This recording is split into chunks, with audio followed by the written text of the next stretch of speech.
are now listening to the War Report Podcast Network. What is up, everybody? Welcome back to the College Loop Podcast. I'm Dylan Larck on Twitter. Here to talk to everybody the latest in Auburn athletics news. As you know, it's Tuesday, December 3rd. Guess what? December 4th, tomorrow, Wednesday, is a big day for Auburn football and Auburn basketball alike because you got signing day. You got Auburn at Duke tomorrow, all taking place again tomorrow. It's a major day, and we'll get right into it because signing day is such an important day for what the future of this team looks like. Of course, the portal does not open up completely until the 9th, but signing day is a major factor in what Hugh Freeze wants to do with this team going forward. He has been adamant about these recruits. He's been adamant about just recruiting in general from the high school ranks. And right now, Auburn currently stands at number 5 overall per 24/7, 26 total commits. There are a lot of these guys. I'll go ahead and kind of move my topic into signing day preview. I've done my fair share of research. I can't say by any means I'm an insider. I just had to sit down for hours on end trying to do any research I could on these guys. And from what I've been seeing, there are a couple guys who the insiders are taking, are monitoring or keeping an eye on whenever it comes to where they sign on Wednesday. But a lot of the big guys that Auburn fans are super excited about, like Deuce Knight comes to mind right away. That Deuce Knight seems like a lock for Auburn. Malik Autry, lock for Auburn. He's been locked in with Auburn forever now. And, of course, he already shut down his commitment. Malik Autry is going to be a Tiger. There are a few guys on here, and, of course, like Anquan Fegans that I've been seeing a lot of Alabama have been trying to go after him, but I think he's fully with Auburn. Eric Winters, same way. Caleb Falk, he's going to be a Tiger. A lot of these guys, and I think Nate Marshall is someone I saw a lot of. Texas might be going for him. Donovan Starr out of Brentwood, Tennessee. 4-star corner. This is a guy that I've been seeing a lot of because I've seen a lot of crystal balls coming out for him. 4-star corner, number 16 overall corner in the class. Apparently, this is a potential flip for Bama, which has both a positive side and a negative side to it. The negative side is, of course, you're losing a commit to Alabama, a top-end athletic corner. But this also could go into the Naeem Offord conversation. Is this freeing open a spot for Naeem to come into this class? Because I know he's already been crystal balled and all of that beautiful mumbo jumbo for recruiting that Auburn could swing the number 1 player in the state of Alabama. So I think that's a good meaning for what that could mean. Good meaning for that. I mean, a good understanding of what that could mean for Auburn on Wednesday. Another guy I've been hearing a lot about is Elijah Melendez, the 4-star linebacker per everywhere else. Apparently, there's been a lot of conversation with Oregon potentially flipping him from Auburn.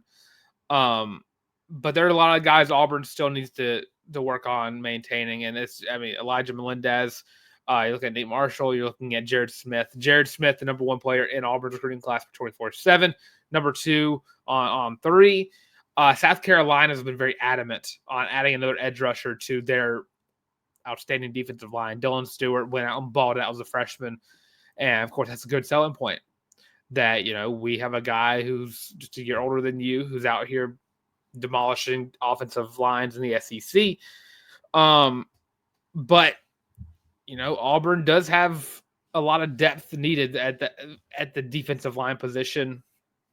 And hopefully Auburn's able to swing Jared Smith just to keep, the potential of being a top 5, top 3 class in line. But a lot of these guys Auburn needs to get on Wednesday. Naeem Offord being the guy to get from Ohio State. Usman Kroma, I believe, will also be a guy that I don't know why I said it like that. That kind of came out weird.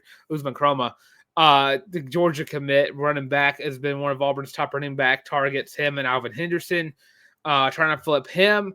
I know Justice Terry has been a guy that a lot of Auburn fans have been wanting to get as well, trying to get him from he's not committed anywhere yet, but I think there is a strong lean for him for Georgia. And, of course, Darian Smith, currently a Tennessee commit, 3-star defensive lineman. So that kind of helps even out, potential misses that you could get out of this class. Overall, I still find Auburn to be a top 5 class whenever it's all said and done. I think this class is going to be legit regardless. There are a lot of dudes that I think aren't getting enough respect out of the ratings, out of the people who were doing the ratings for these players. I think Malik Autry deserves a lot more.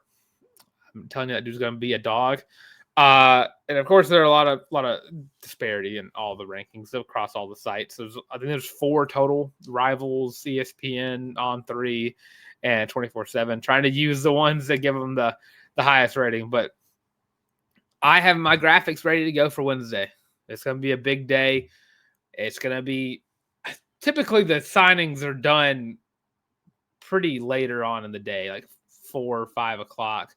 But it's going to be a busy morning for us in the sports industry and Auburn fans all over trying to follow along with all the signings that are going on throughout that entire day. Super, super excited for that. And it's worth mentioning, not only is it a major day, a major week just in general for future Auburn, current high schoolers coming into Auburn next year, it's also now time for everyone's absolute favorite thing to talk about throughout the offseason. That is quarterbacks. Now, we talked about it on the Sunday live stream. Peyton Thorne's gone. Holden Gerner's into the portal. You got Hank Brown to announce that he's not going to enter the portal. And, of course, that decision could change it no matter what. But he has said that he is denied all reports that he's planning on entering the portal. So you got Hank Brown back. You're getting Walker White back. You're going to get Deuce Knight. But you still need a portal guy. You still need one. And, of course, there have been some names that have been thrown around already. I'll go over the 2 that are in the portal, and, of course, the one, the popular pick that everyone wants to go into the portal, but he has not done it yet. I'll still talk about him, but I'll go and put it out there. I'll talk about more whenever I get to him. But, of course, the first guy who I don't know who entered the portal first exactly out of these 2. But the first one, of course, USC quarterback Miller Moss has announced that he'll be entering the NCAA transfer portal. This past season, 2,500 yards, 18 touchdowns, 9 interceptions. Had 4 games of 300 or more yards. Had 2 games where he had 2 or more interceptions. Did all this with a very bad USC offensive line. Somehow only got sacked 10 times. I was watching a lot of film on him, and, of course, highlights don't really show you the full story. He made a lot of great throws under duress. And, of course, out of the 3, he's the most stationary out of the guys I'm talking about. And, of course, he kind of bodes more of, like, what you expect from a Holden Gerner, like, not going to move a lot. Hank Brown as well, like, he's not going to be the guy you put in, like, a read situation or an opportunity for him to make the run. Of course, he's not had a game all year where he's had more than 20 yards rushing. He had 2 rushing touchdowns on the year. Minus 18 in the rushing yard category. But, of course, a lot of those are probably sacks. I would say, let's see, 11 carries on the year that are not sacks. I don't know how to feel exactly about this. I didn't think to watch more film on him. 64% completion percentage on the year. He's had a lot of games where he has kind of stood out. The Michigan game, despite having 4 sacks, he had 283 yards, 3 touchdowns, an interception. You also had the Wisconsin game, 308 yards, 3 touchdowns. Maryland in that game, he had 3 touchdowns and 336 yards. And, of course, the LSU game started the year off. He didn't have a lot of touchdowns, but he had 370 yards against the LSU's defense, which, didn't really show too much this year. But you got to take the good with the bad. This is a Lincoln Riley prospect. And, a lot of these guys haven't really emerged outside of the Lincoln Riley like space. I mean, I kind of look at Dante Moore and never really showed out. He got benched at Boise. But I don't know. I'm too iffy right now. Of course, this is the three guys I'm talking about are just the three main guys I've been hearing about since the portal opened or since the season ended on Saturday. Of course, we got plenty of time for more guys to enter the portal. This is just going to be the first three. I just think Miller Moss just isn't the top option, or should be. I know it's been said that Auburn is expected to kind of talk to him a little bit. I just don't think this would be the move. But yeah, that's kind of my opinion. Up next is the guy that I'm kind of iffy on as well. And that's, of course, going to be Liberty quarterback Caden Salter. Of course, this is a guy that Hugh Freeze is very familiar with. He was there at Liberty. I think he was he was there at Liberty the year, the last year of the Hugh Freeze era. I don't believe he started by any means, but if I go back to 2022, actually he may have started a couple of these games actually with Hugh Freeze, but didn't really have that great of a season. I think he dealt with some injuries. 2023 had a great year in 23. 31 touchdowns passing. He had 5 interceptions. He had 2,700 yards passing, as well as 1,000 yards on the ground, and 12 touchdowns as well. Actually, 32 touchdowns, 6 interceptions.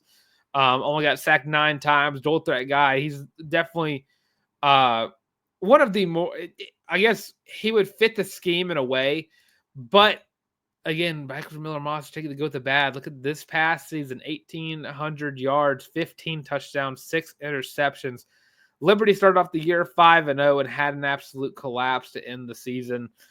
And I don't think a lot of that has to do with how Caden Salter played. Of course, one of those games he had 2 interceptions in against Sam Houston State and getting them a major win to end the season off. But 580 yards, 7 touchdowns. Definitely a guy who could run the dual threat aspect of the Hugh Freeze offense, but I just don't know if he has the arm talent. It's kind of like trying to find a mixture of both, and that's kind of what I'm going to go at in a second, because I think that's what Auburn needs to find. I don't know how likely Auburn is to kind of go into a year without a quarterback who can move a little bit.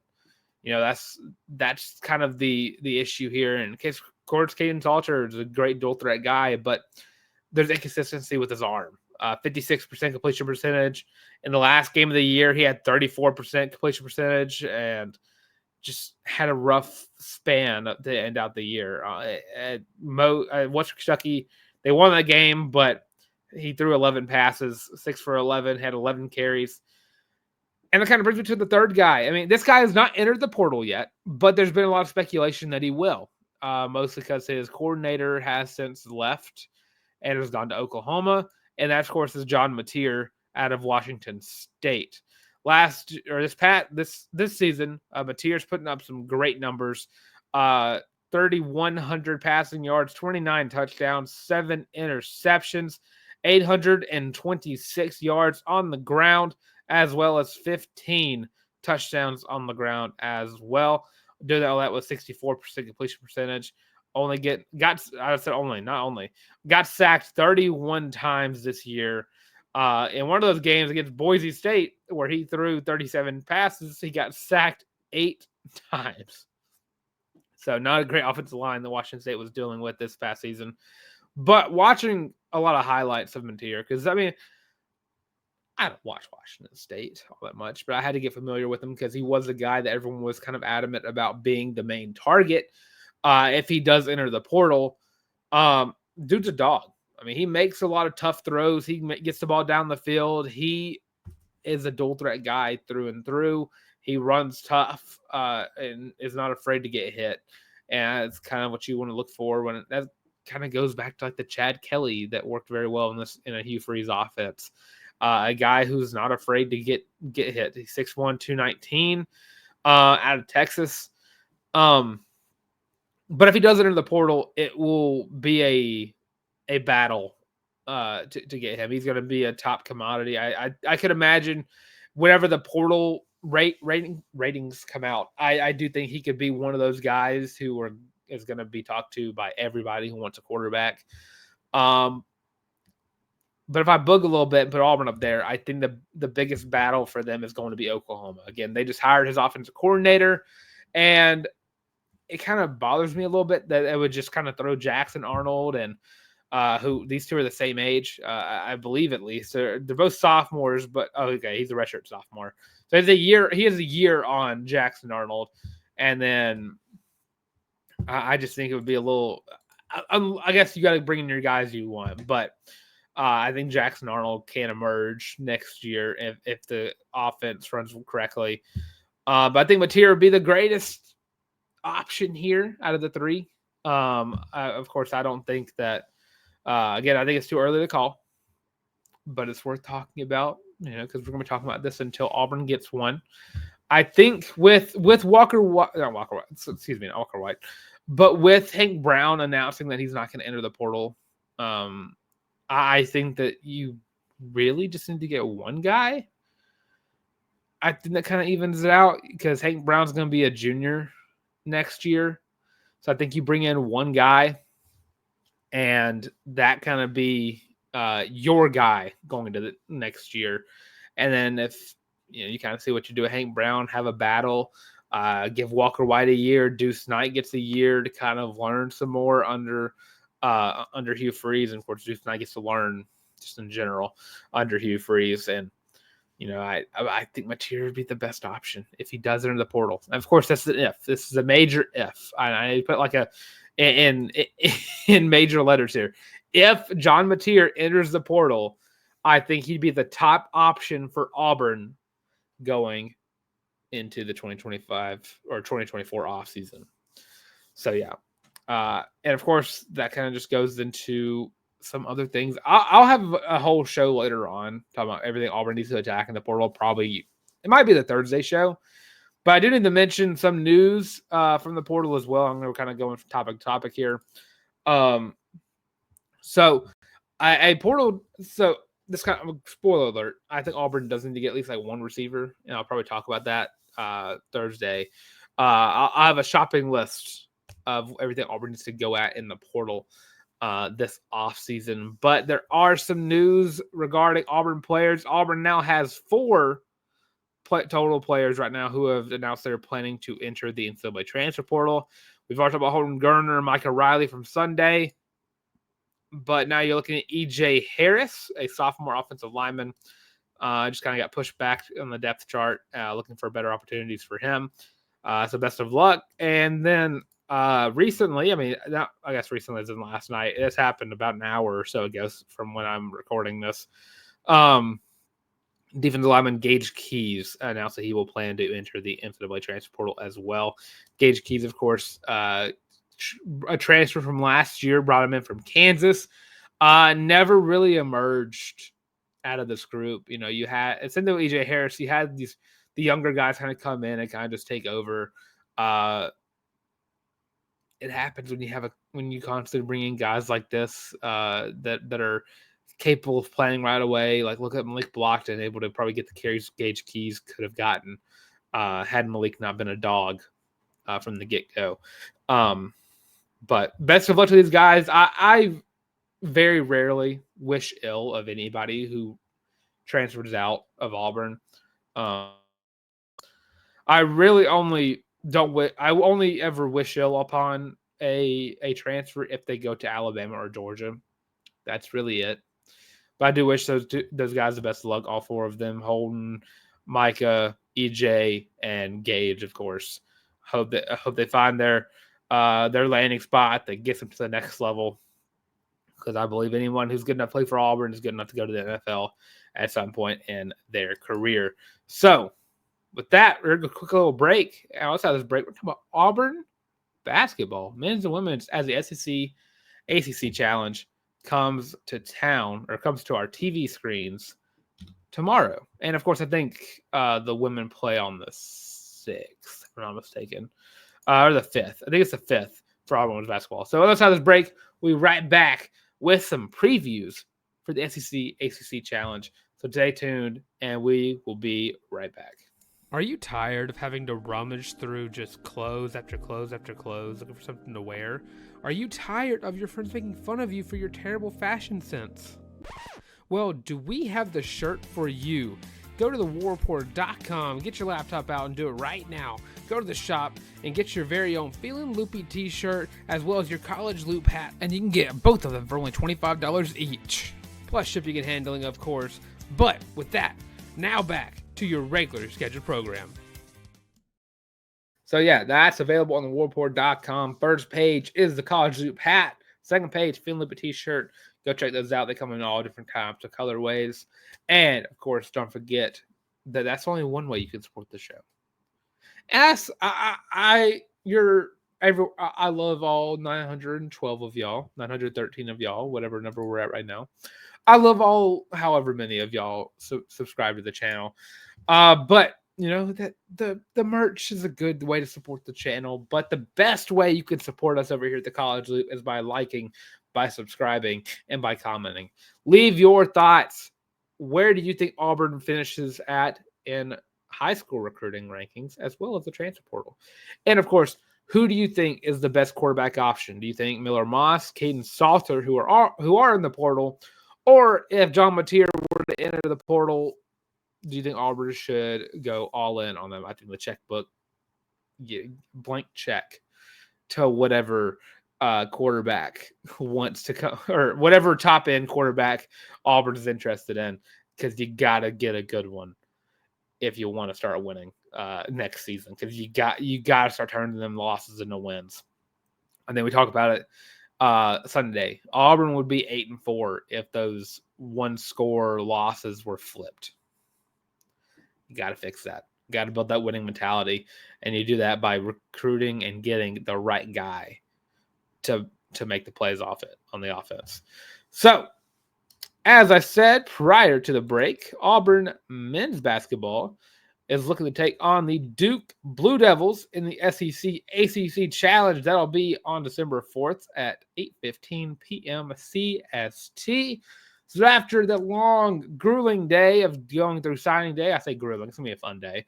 I love signing day. I love making all the graphics real time and having to make sure I get them up within a minute of it happening, or I will fall behind.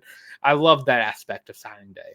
But as we get through that, of course, we'll all be staying up late yet again for another basketball game for no reason whatsoever, because this game is not on in Hawaii or the East Coast. Actually, no, it's not on the West Coast. It's on the East Coast. Yeah, it's on the East Coast.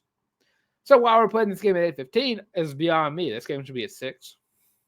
That's just me. Of course, Auburn is now the number 2 team in the country, getting absolutely shafted by the AB poll because this is the number 1 team in the country. Simple and easy as that. Auburn is the number 1 team in the country. Duke, on the other hand, is number 9. So, looking at this game, I mean, Auburn isn't favored to win this game. It isn't Cameron Indoor, which, you know, it's kind of expected for Auburn not to be favored going into one of the best home court advantages in basketball. Tickets are not cheap for this game. If you're wanting to go, $549 is the lowest ticket. But this game is going to come down to the seniority of the Auburn basketball team.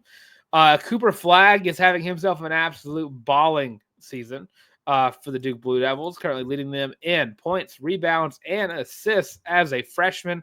Behind him in points is also another freshman in Con Newpel. I'll learn it by the game.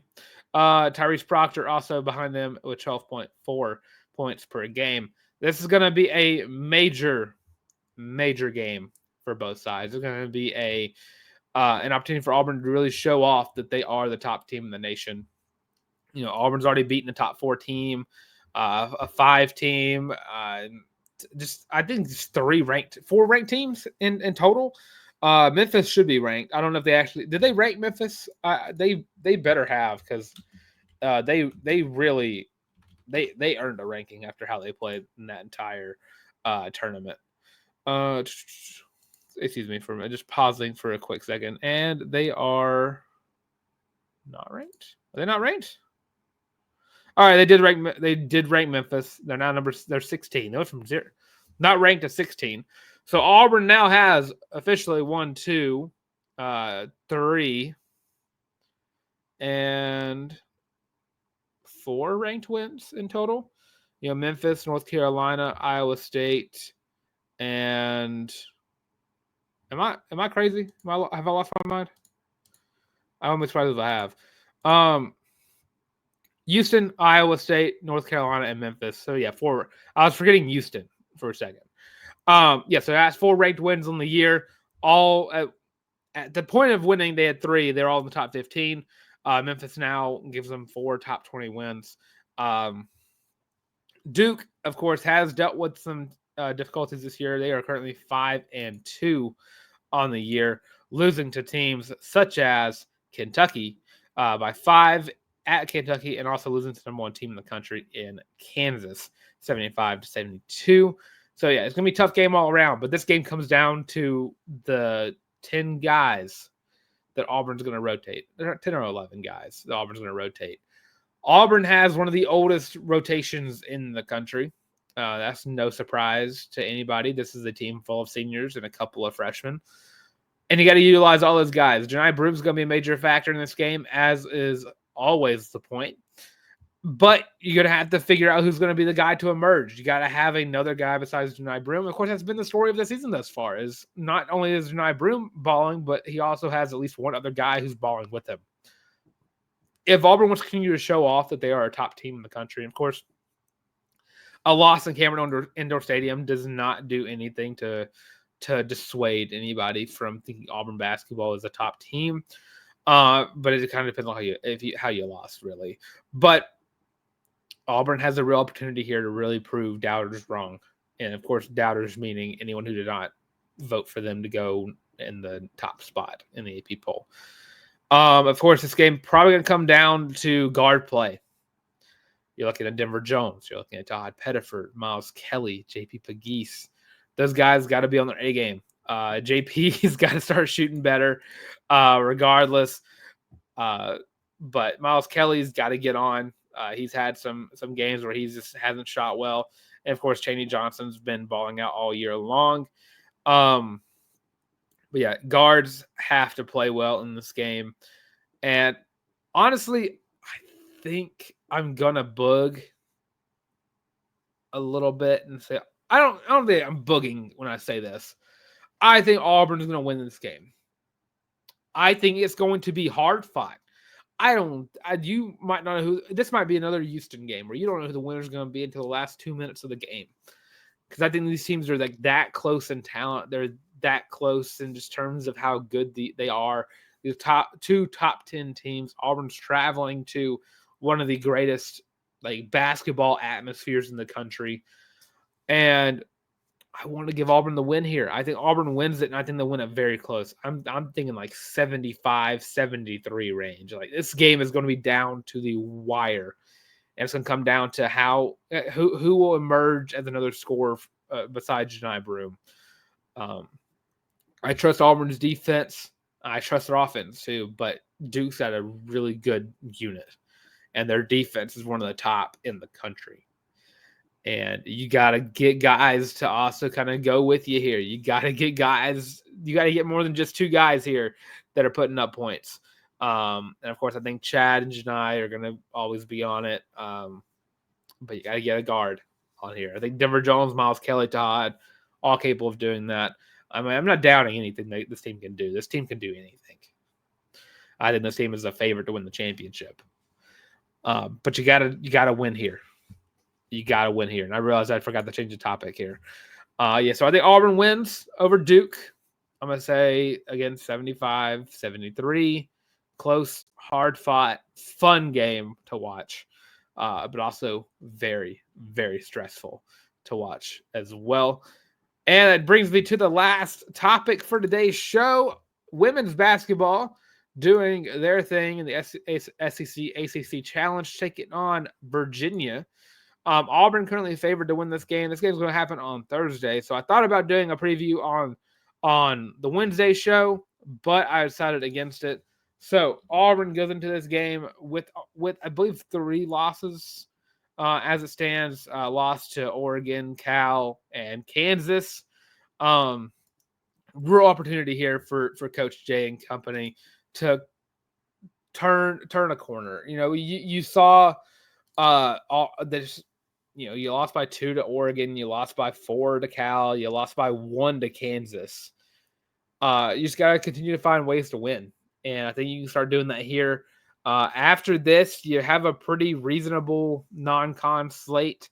And then you got to get prepared for SEC play in January 2nd, to be exact. I think the Auburn women's basketball will win this game. They're in their favor as well. And I know I always pick Auburn to win things. I know. I'm an Auburn fan. But I truly think this team, once they turn the corner, once they start finding out that when they start figuring things out, this team's going to emerge and be a top team in the SEC. And I don't know where at the top, but people will be scared to play Auburn. That is something that I truly believe. Deona Gaston is having an absolute phenomenal season. Talia Scott only played 3 games, but is averaging 20 points per game on those. Celia Sambane and Deona both were Paradise Jam all teamers. You just got to continue to play your brand of basketball and find ways to win. I think you can do that on Thursday with Coach Jay and company. This team is fun. Both teams are fun to watch. So that does it for my previews for men's and women's basketball. I predict 2 Auburn wins. It's 100% basketball season now. We can fully enjoy basketball season. And then guess what? In January, we get to enjoy gymnastics. February, we get to enjoy baseball and softball. Plenty of things to enjoy for Auburn after football season. And, of course, there's also a way Auburn could find another way to extend their season by getting a bowl game. I think it's been talked about Auburn could get a bowl game at 5-7, which wouldn't surprise me in the slightest. One of the top, probably the best 5-7 team in the country by stats, probably. So definitely way Auburn could be one of those first teams to get a bid at 5-7, or one of the last teams really to get a bid. It wouldn't be the greatest bowl game in the world, but Auburn would have to accept strictly for the reasons of the bowl practices. You get a chance to get the early enrollees in, see what they can do early before you get into like spring and fall, summer and fall. So you get a little extra time with them. You get a chance to see what they can do. And, of course, you get some game experience for a lot of guys that you didn't get to see a lot of by themselves this past season. So, yeah, that does it for this topic of the College Loop Podcast. As always, I am Dylan Larck, able on Twitter, of course, on Instagram as well, at Dylan Larck, at DYLENLERCK. And, of course, find me right on the College Loop Podcast where you like, comment, subscribe. Again, earlier, 913 subscribers, which is always crazy for me to say out loud. Working our way up to 1,000. We'll get there soon enough. I appreciate every single one of y'all for liking, subscribing, and commenting, of course, who you think Auburn should sign or pick up at the transfer portal at quarterback. And, of course, don't forget to check us out on social media all over the place at the College Loop on Twitter, TikTok, Facebook, Instagram, the works, all those at the College Loop. And, of course, audio versions of the show as well on Spotify Podcasts, Google Podcasts, of course, Amazon Music. And as we send off, as always, thanks for watching, and War Eagle.